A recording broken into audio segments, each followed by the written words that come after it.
Hello, everybody, and welcome to the NextGen Planners podcast. My name is Dan, and I'm the head of community experience here at NextGen Planners. And today, well, I say today, it's because it's this morning for me, but it's not this morning for our guest who is joining us all the way from Australia. And I think it's 7 p.m. at night for him. So big props to this man. It's Kye Harris from Perron Financial Group. How are you doing today, Kye? Excellent, Dan. Thank you very much for having me. Yep, it is just after 7 p.m., but ready to go. I've had my dinner and all energized for a good conversation. Good stuff, man. You've got the post dinner inspiration session. Yeah, This is going yeah, to be yeah. A little so. bit of a high after you have something to eat. Absolutely. Well, a big thank you Yeah, for joining us, especially out of hours, as we say. So it's a pleasure to have yeah, you on. We've been trying to put this into place for a while now, but it's fantastic to finally have you here. So, for yeah. anyone who doesn't know Kye, he is the co-founder of Perron Financial Group, and is also a financial planner.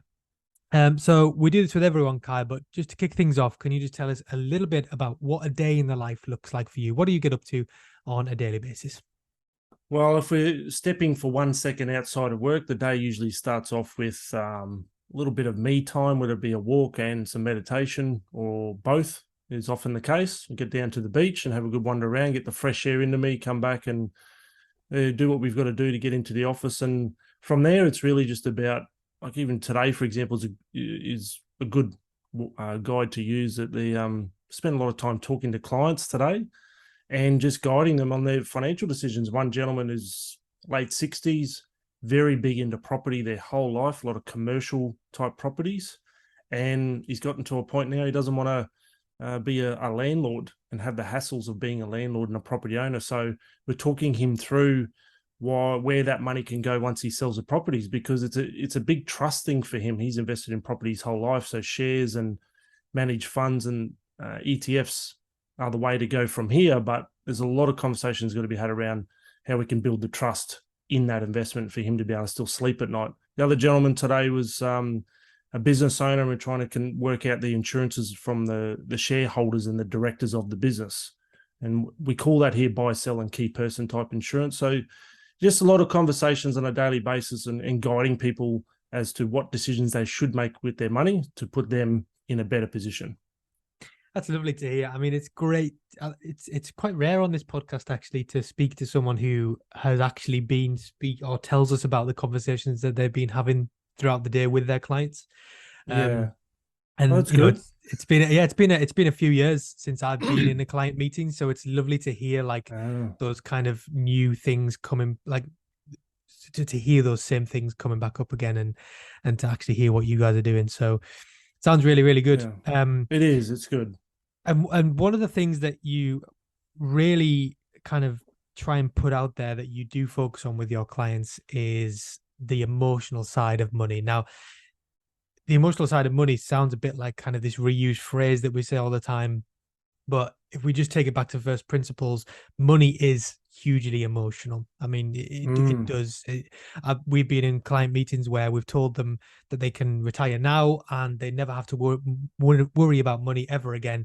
And it's like they've just got this whole new life in front of them, and they're crying, they're happy, and so. And that to yeah. me is proof that money is highly emotional. Oh, So absolutely. how, thinking of those clients that you've been working with today and thinking of your clients in general, like how do you get clients to realize this kind of stuff, and how do you work with them once they realize that money is hugely emotional? Well, it just comes with, I guess, a similar way that you would do this podcast. You listen intently and you look for, well, I look for openings as to what might be worth prompting with them. So I listen really closely to what they're saying. And as I said, I'm listening to keys about what they're saying that can trigger off a question for me to probe further and probe more deeply into what really concerns them and what really bothers them. Because ultimately, when it comes to money, it, very few people actually want more money. What they really want is how they believe they will feel in having more of it. So there's this is 110% correct, and how we feel, the emotional charge we have around money. We feel like we're more secure if we have more money. We believe that it'll help us feel the freedom. But ironically, there's, by the very nature of us pursuing money, more of it, worrying over it, how we should spend it, how we should save it, invest it, or otherwise, that is, again, ironically, the sense of freedom is not there at all. But we're so conditioned and indoctrinated to believe that we've got to go hard and we've got to go after money. So what I do is a probe, and I get them to understand what really matters to them, and I help them connect with that. So for the gentleman today, for example, he's got roughly $800,000 to $900,000 sitting in investment, and he's looking to buy his own place. And he was trying to work out how much money he should leave in the investment to cater for a bit of an income need, because he's had an injury and he's out of work and those types of things, versus how much he should buy in a house. And I said to him, look, it was a big conversation around it. And I said, but what really matters to you? What type of house do you want? Because we covered off buying what we call here dual living. So he'd buy a house and rent out downstairs to someone else. And he started talking about that, and he's going, oh, I don't really want someone there. But financially speaking, that's probably a really good thing to do for him. He could make more money. He can ease the cash flow burden on himself. But that's not what he really wants. How he feels comfortable and how he wants to live is in his own home, independent of anyone else. So it's about helping him discover not only what he really wants and what really matters, but it's also about helping him almost feel like he's got permission to go down that road of, oh, okay, I can actually get what I want, versus I've always got to make it some sort of financial or monetary decision. So what I do is help them connect with what they really want, and we then guide them as to what the money needs, what needs to happen with the money. That's their job. I think that's every financial planner's job, and it goes far deeper than what's your goal, Dan? And Dan responds to me by saying, oh, I want a holiday. So everyone wants a holiday. That goes without saying. So it's connecting at a deeper level and helping them feel free of the burden that money tends to have on all of us. We've got to chase it. We can't spend it. We should invest it instead of having fun with it. So get people to have that permission. They feel free to do what they really want with it. Yeah, it's absolutely. I mean, I made a video on this a couple of months ago about this idea of kind of like selling. Selling is a weird word as well. I think we're kind of prone to being like feeling a bit icky about that word, but like the idea of selling a retirement or a comfortable retirement, not a pension or something like that. And it's kind of that same idea.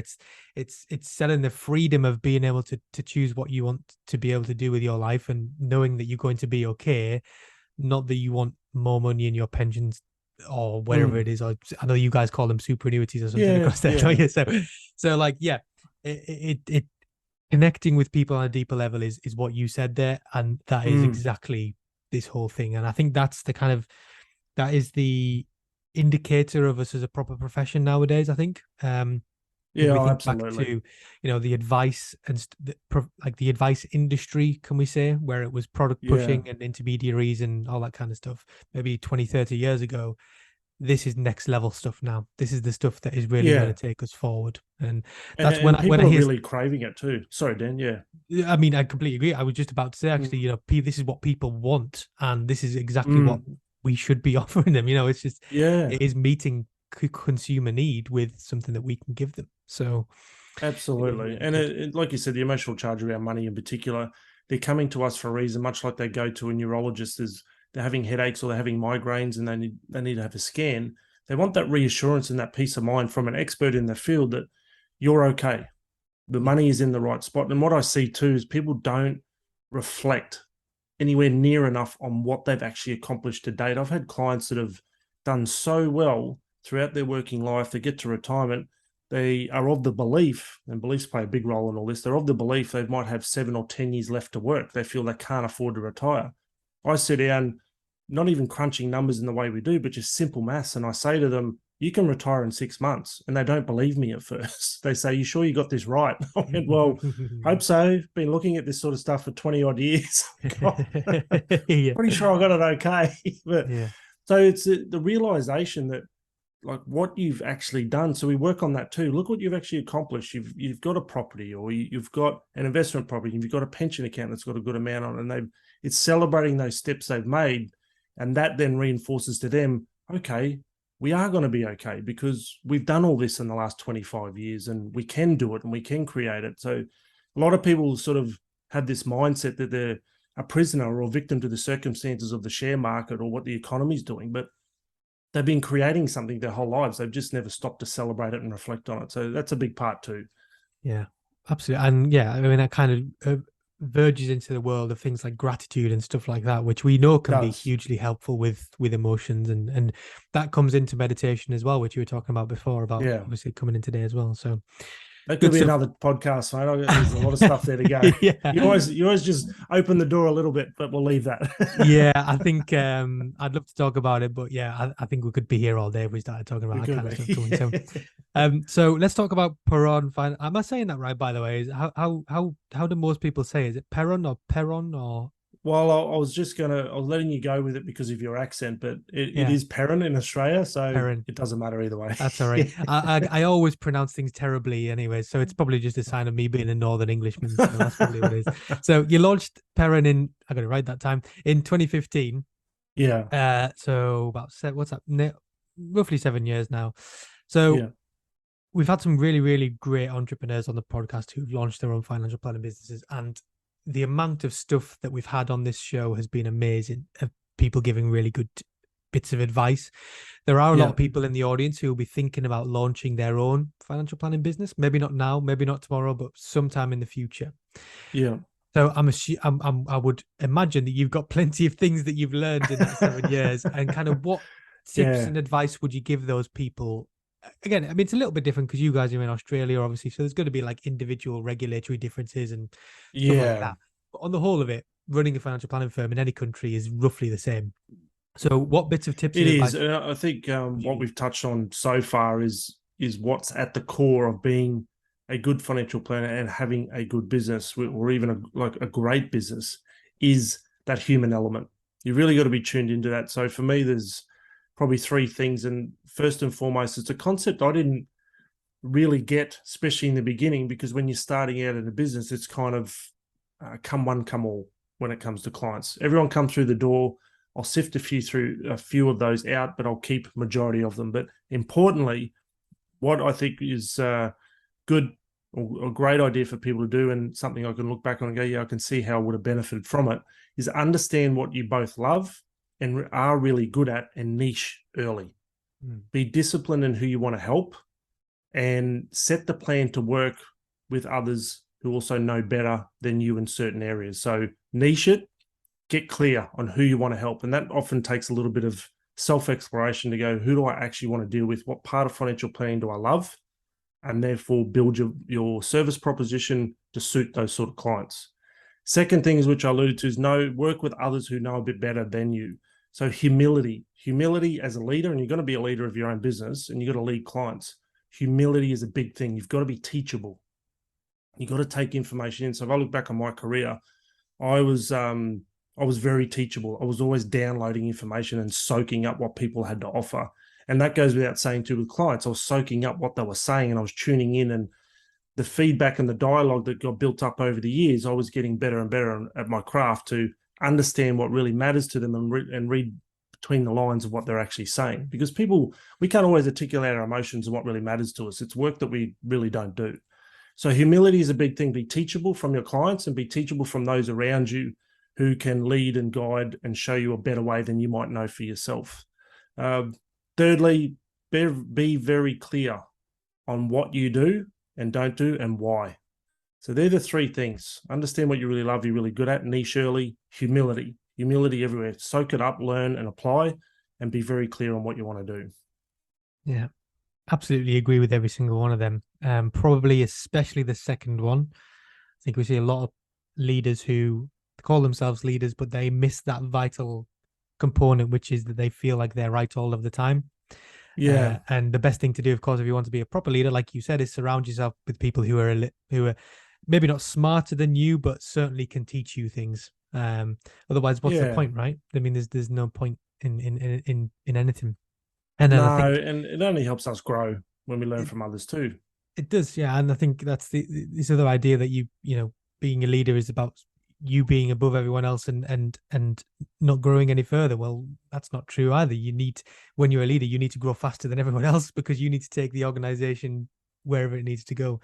But also, I Yeah, think your absolutely. point about the going niche thing, I've talked about this one quite a lot, but I think it's really Mm, interesting in our profession that we call having a target audience, having a niche. yeah. If you think of any other profession out there or any other industry or whatever, having someone that you clearly define, so clearly defining who you work with and having a target audience would not be classified as a niche.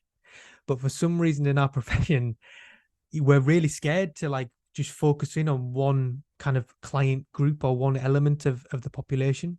Now Yeah. we've discussed the benefits of having a niche, tons of before, but like, what is it for you that, how does that help you? Like, how does having that niche or that clear target audience help you guys? I mean, it's probably going to be the same things that we've heard in the past, but what does it help you guys with in your business?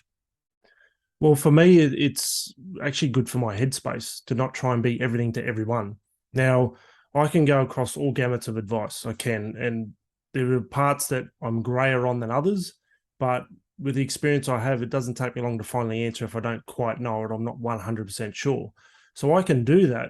But for one, it gets incredibly draining. So one thing that's worked for me is when I niche in something I love doing, I do love actually working with business owners, and one component of that is what we call here buy-sell agreements, where the directors and shareholders of a business take out insurance on their own lives or on each other's lives. So if one of them dies and leaves the business, they get paid out for the value of their shareholding in that business. Yeah. So I like working with all that sort of stuff. But if I've also then got to go see Mr. and Mrs. Jones and talk about their aged care requirements the next in the same on the same day in the afternoon or something, I'm really juggling from a niche that I love doing over into something I don't really love doing, I can do. Yeah. So what it does is you actually makes you not bigger, but could be bigger too, but it makes you a better advisor. And if you are truly genuine about supporting clients and giving them your very best, then if you are focused on that niche that you love doing, that's exactly what you will give them. If you're jumping around through different and wearing different hats, you can't be at your best. It's just human nature. This theme of, I guess, multitasking, it's flawed. Doesn't work. You just end up doing 5 or 6 different things at about 80% of your capacity. Yeah. So you never do anything 100% well.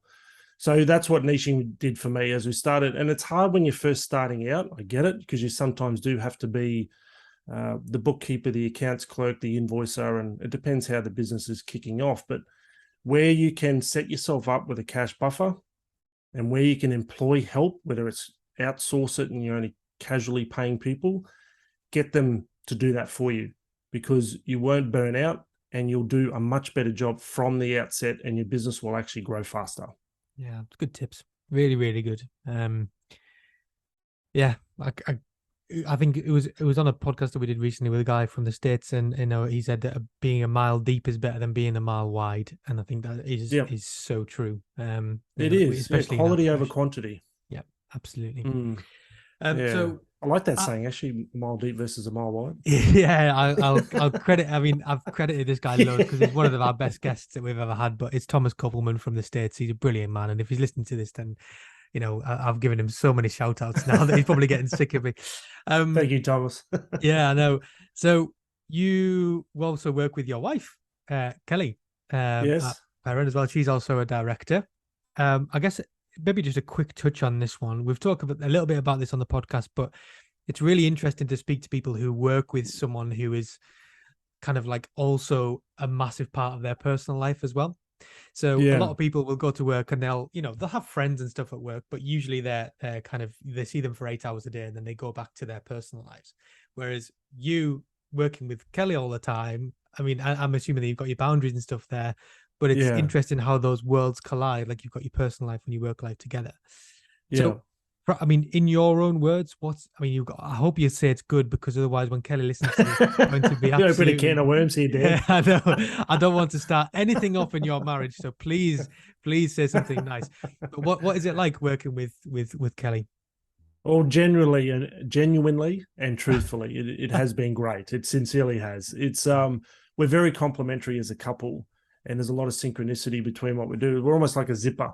The two sides of the zipper coming together, and there's things that Kelly is really good at, and there's things that I'm really good at. I'm better at the number crunching, and she's better at the humanity side. So for us, we've learned from each other. There's stuff that she doesn't want to have anything to do with when it comes to the numbers, and there's things that I've picked up from her as suggestions about, guiding, talking to, speaking with her ideas around clients, and that humanness, that the human side of how we got to interact with clients. So it's worked really well. One of the key ingredients to this is respect. And then I touched on a little bit earlier around recognizing what other people know more about. That's not to say you can't have an opinion, you don't contribute to the idea that's getting thrown around the table, but it's having a genuine respect for the person in front of you who knows better. So we all have a little bit of ego that tries to kick in and be right, especially as men. I think we've got a little bit more than women, but and we like to be right and we like to be spearheading the direction. But yeah, works really well. We're very complementary in our relationship, in our marriage, but also in business, and we respect that in each other, and we know what each other is better at than the other, and we feel each other that way. That's great. Yeah, I'm so glad you said that, because I didn't want to be the cause of any rifts in your marriages. That wasn't scripted, was it? That sounded natural, didn't it? When you started off by saying generally, I was like, oh my God, where's he going to go with this? And then you Generally, changed it. don't do it. You changed it to genuinely, and I was like, oh, I was like, where we're going to go with I've this. loved it. She's been a great compliment. Oh, for that's sure. fantastic. Yeah, it's really. I mean, seeing. I mean, we've obviously had Kelly on stuff in the past as well. Like she was one of our speakers at the conference last year, and she was awesome. You know, like chemistry between you guys, chemistry between Kelly and other people is just awesome. So it is lovely to see. It was a safe question, mate. You're all good. It was. It's one of them ones where it looks safe on the surface until you get into it. So yeah. I'm interested because there's a lot of people in the audience as well who will be listening to this who are at the very start of their career. Like they're maybe maybe just qualified, or they're going towards being qualified, or they're maybe not even in financial planning yet. And I'm just interested because how long is it that you've been in financial planning now? I mean, again, over 20 years now. Over 20 years. So you've obviously picked things up and learned things, and I'm assuming probably made tons of mistakes, because we all do, don't we? No. Squeaky clean, Dan. So if you could go back to like when you were starting your career, if you could go back to that young Kye, and I mean, you're young now, but you know what I mean, the younger Kye, and say to him, like, give him some advice. Don't do this, but do this. What would you say to him? In a more practical day-to-day sense, the same thing I mentioned earlier, which is get clear on what you really love and niche.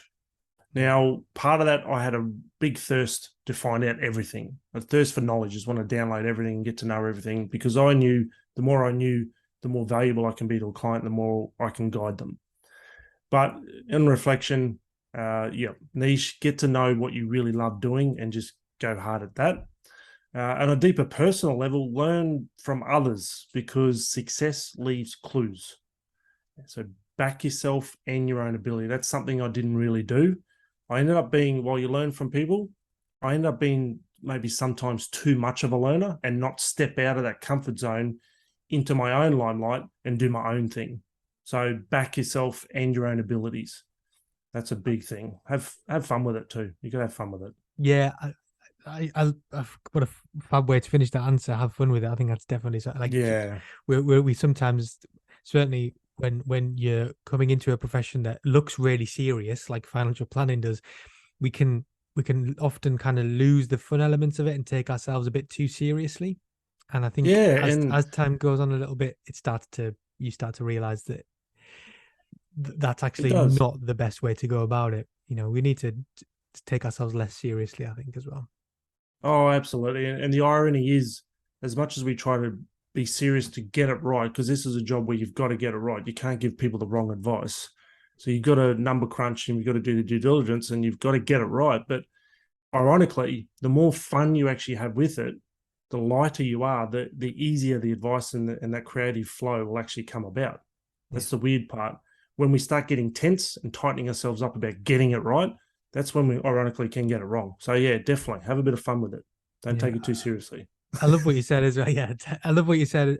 Success leaves clues. That is, I've never heard that before, but it's definitely true. Oh, there you go. It's not mine.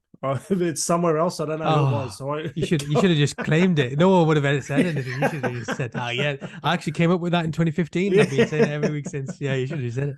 There's like a musician that wakes up at 3 a.m. with an idea for a song. That's where it came from. Yeah, that's good. We'll make sure it's copyrighted for you afterwards. Yeah, exactly. So I think this is probably where we want to go next. Is probably going to touch on some of the stuff that we've already been talking about. Yeah. But being a financial planner, I think everyone who's listening to the people in the audience are obviously, and you who are listening to this, you're going to have some kind of affection towards financial planning because obviously you're listening to a podcast about financial planning. Yeah, And yeah. if you hated financial planning, you wouldn't be listening to this. So people in the audience obviously enjoy this profession. But Yeah. what would you say, like, what is your most favorite, or what is your favorite part of being a financial planner? What do you get up for every day? What is that fire that fuels you to carry on going?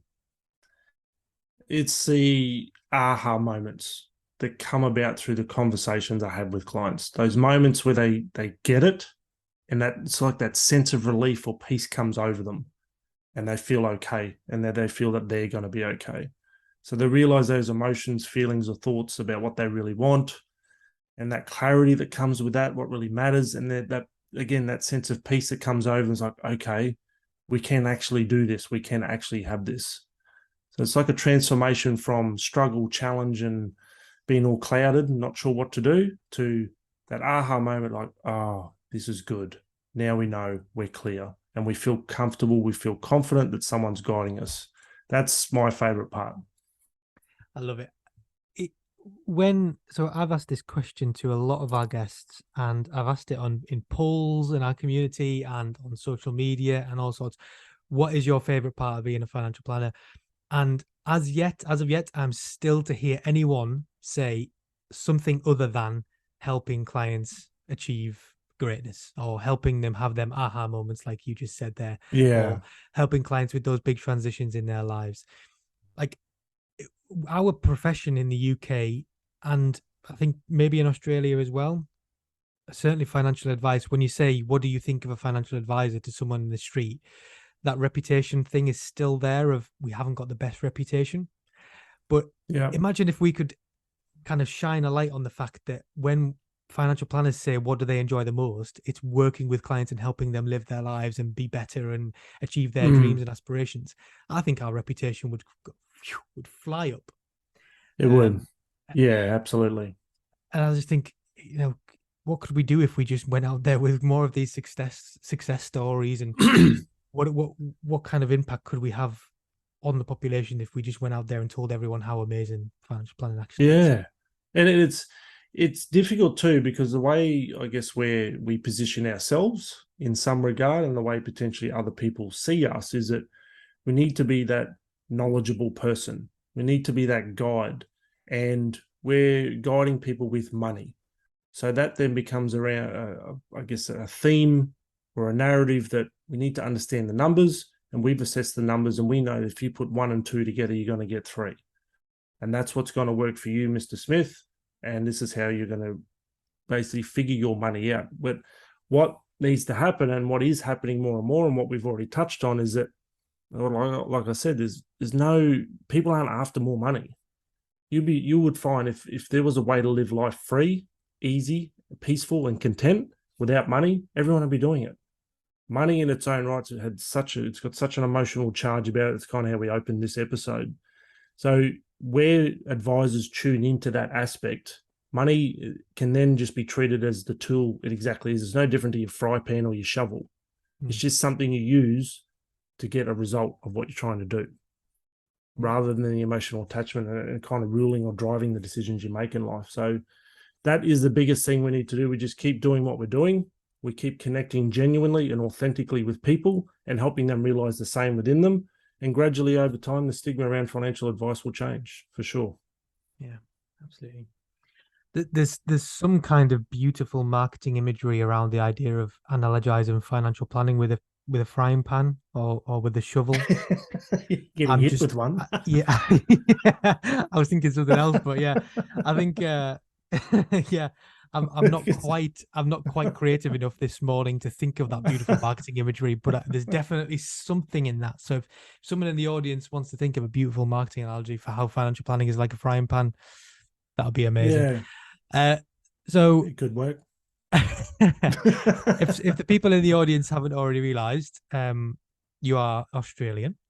Yes. Um, so the last time we did a podcast with someone from Australia was actually quite a while ago now. It was probably about 2 years ago. Yeah, And there okay. was some interesting developments and changes and stuff going on in Australia at that time, in terms of like how the regulation looks and how I think Mm, the number of financial planners like was dropping drastically or something like that at the time. yeah. Can't remember the exact conversations, but 2 years on, like what do you see as the kind of, no, I want to say challenges. I don't want it to be too negative. Let's say challenges and opportunities that are facing financial Yeah. planners in Australia at the moment. What would you say? We still have that challenge of being a typical financial advisor. That is still definitely in the industry, and it's definitely not as bad as it used to be in the sense of just churning products over. So I know firsthand of advisor, his business model is actually to change clients' insurance policies every 2 years because he just picks up the commission. So there is still that element there. So the challenge is seeing the last of that go. Even just stepping up a little bit from that, it's like the sales orientated advisor moved on from insurance to then super and investment products, and they turn people over accordingly. So there's still a little bit of that element. That's the challenge to see that go. Yeah. As far as opportunities go, there are actually a lot of advisors leaving and selling businesses and doing that sort of thing, and they're not necessarily bad advisors or anything like that. Just with all the regulatory changes, they've kind of had enough of doing it. So single planner type practices are struggling, and they're either getting out altogether or merging in with bigger practices, and that's the opportunity. We've gone from I think we've gone from about 12,000 financial advisors in Australia down to about 8,000, I think, at the moment, or 7,000. So we've dropped quite a lot. There's an expectation that a lot more will go, which is a great opportunity for those who want to stay in financial advice to pick up and provide advice to the Australians that are now without an advisor. The next opportunity is where people are shifting more into exactly what we've just spoken about today on this episode. They're getting more connected with their clients. There's a more heartfelt approach to understanding what clients really want and helping them do the same, and then guiding them with the money accordingly. So good things are happening. It's definitely on the change for the better. That's interesting, the optimism that you have there with the kind of, because that's what, a 33% drop in the profession. Yeah. That's enormous. Like, imagine if that happened to any other kind of profession. Like, imagine if that happened Yeah. to lawyers, or imagine if that happened to, let's just say, Probably not a bad thing, Dan. No, I don't, yeah, doctors or something. Yeah, I or know what you emergency mean. services like doctors Yeah. or police officers or something like that. Like, that would be, enormous. And it's Yeah. enormous in financial planning as well, but it just seems to just have happened. It's really, really, and I love how you've turned it into an opportunity though for those people who are perhaps not even in financial planning yet, who might see it as a career choice. All those who are already in financial planning, you've got basically Mm, less competition to choose from. Let's just say what it is. You've got less competition. So absolutely. And one of the things I always loved is when a client came to me and they used to have or do have a current advisor and they're not happy with, yeah, and they would come to me, and I never had to say anything and never would say anything about another advisor, but just by way of how we've worked really hard on not just being a better advisor, but again, another not topic, excuse me, for another episode, but I've worked better at I've worked hard at being a better human. And that's just shone through in my work. So when I'm connecting with clients, they see that straight away and they realize the difference straight away from the other advisor who's just trying to keep turning products around. So yeah, there is a big opportunity there, and there's a lot more of a movement in this type of advice like we've covered off today. And it's something that the drop in advisor numbers is not really going to matter, because clients, I think, ultimately are, if an advisor doesn't want to stay in, clients are not going to get the best advice anyway. So their heart's not in it. So they'll stay with people who are looking yeah. to give the best advice. Yeah. I love that idea when you said there about you're not trying to be better. I don't think that we should try and be better than other people. I think we should just be the best that we can be. Yep. Like, that is, Absolutely. we shouldn't compare ourselves to those other advisors, because, to be honest, Kai, like the level of service that your clients are going to get compared to what they had perhaps at a previous advisor is not even on the same spectrum. Like, you can't even No. compare them. So saying you're better than them is not going to get you anywhere, but saying you're the best at what you No. do, that really is, like, or maybe not saying you're the best, but knowing that you're the best solution for them. Yeah. And like It's we said huge. before about backing yourself, back your own ability. When I say that too, don't just be confident, but back it by actually doing the work yourself. Because I work off the premise of I'll preach what I have actually put into practice. Mhm. I won't preach anything I haven't done for myself. And when you do that, you can bring that to the table with the client. They get that sense. You don't have to sit there and literally tell them I'm better than the other people. The way you conduct yourself throughout that hour and a half meeting will actually shine a light on that, and they will see that. Yeah, if you have absolutely. that genuine desire to help. Yeah. And I'm just interested. I don't know how much you know about kind of this, the way that financial planning is in the UK, because I asked this question to somebody recently on the podcast who was from the US, and she doesn't really know that much about the UK like how financial planning is in the UK. So it was a bit of a kind of weird question for me to ask. So we'll try it again though.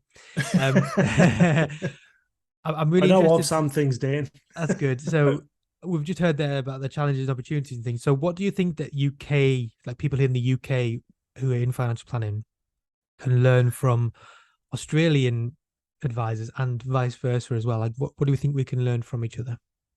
Well, I think we've touched on the main thing I think we can learn from each other is just how do we be better versions of ourselves first, then bring that to the table when we're helping and guiding clients, because they are there to follow effectively a leader.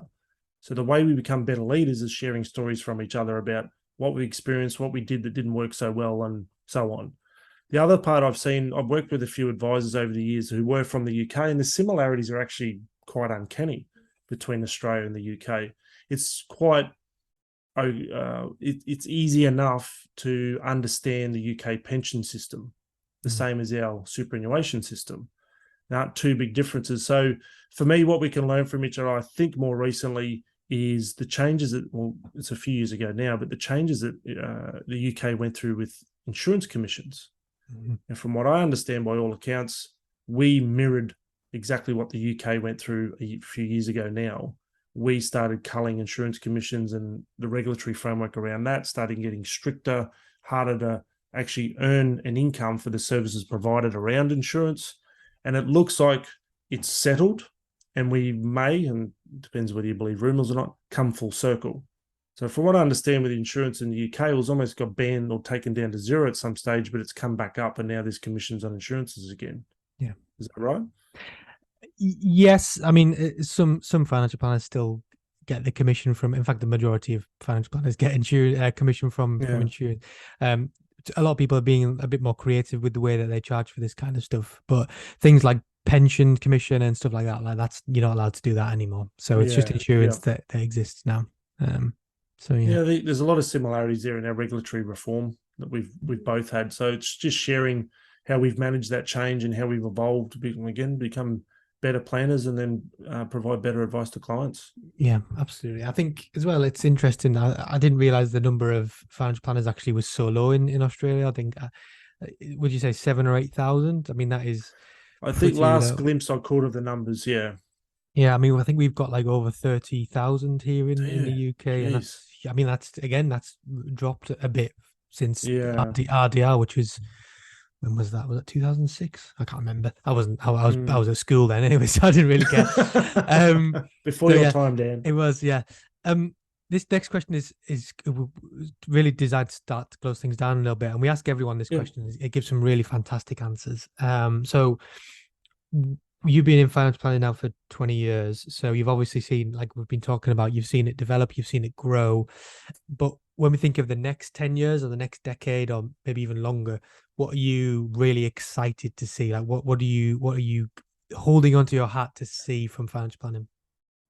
Well, this is my firm belief in how the world is changing in general, not just in financial planning. And as humans, we are evolving, and we're seeking more connection. We're seeking more meaning in our lives, and we're going far beyond the reaches of progressing in our careers or building a business and all the material aspects of life, a house, a new car, and more houses, bigger houses, nicer clothes.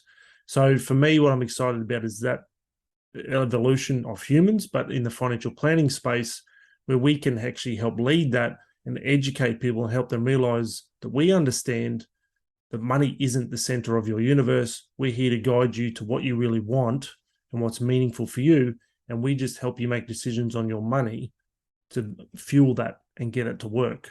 Because it's not ignoring money at all, but it's about understanding people and what matters and how they can actually find more meaning in their lives. So that's what I'm excited about as we evolve as an industry. The conversations go beyond money, product, and the future. and it plays a role, but helping people, first and foremost, clients, connect with what matters to them. So we have a workshop as part of every new client, and we run them through an exercise, and it takes about 2 to 3 hours. We get them to understand their values and their priorities.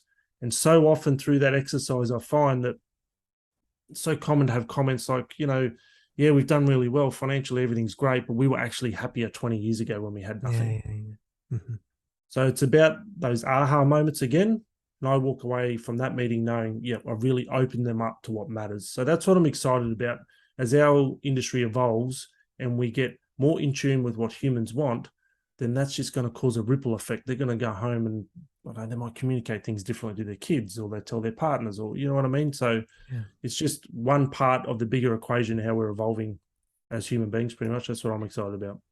Yeah, I'm fascinated by the psychology of that thing that you mentioned there, because obviously I think it's known in psychology that where we look back on the past more favorably than we do on the future. Yeah. So, if you asked them 20 years ago if they are happier then or happier 20 years before that, they would probably say 20 years before that. And Yeah. so there's a lot to do with human psychology in this kind of stuff. And I think Yeah.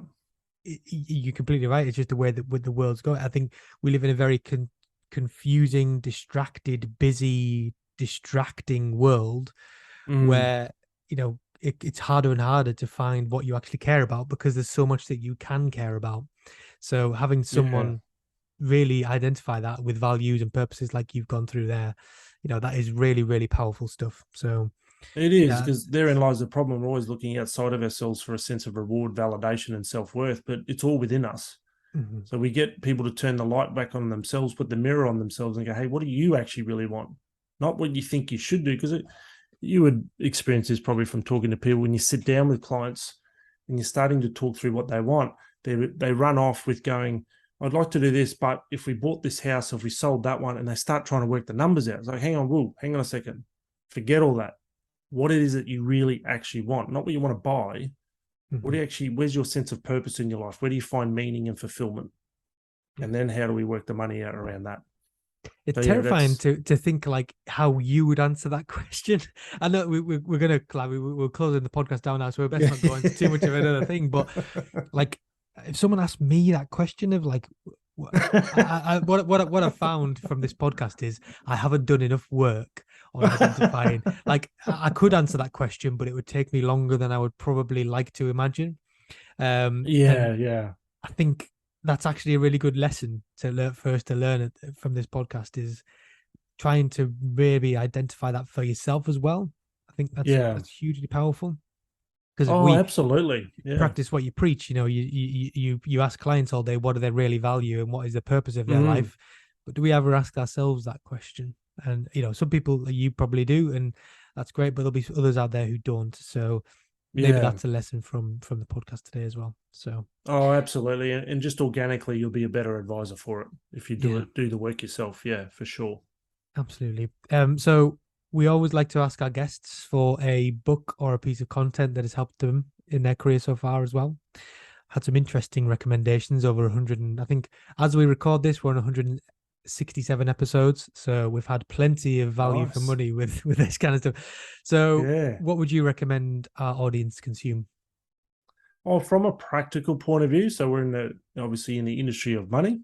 One good book that I have found very helpful was Barbara Stanny's book called Overcoming Under Earning.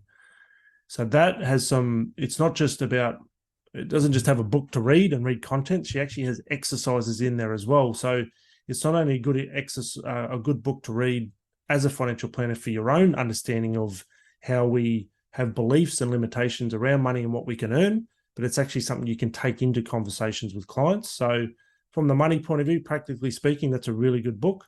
If you want to go a little bit more beyond that, two books in particular. One is called The One Thing, and another book is called The Giant Leap. Now, The Giant Leap is by a gentleman by the name of Kye Harris, I think. And the book called The One Thing, I don't remember the author, but they were both really good as well. Really good. 3 for the price of 1 there.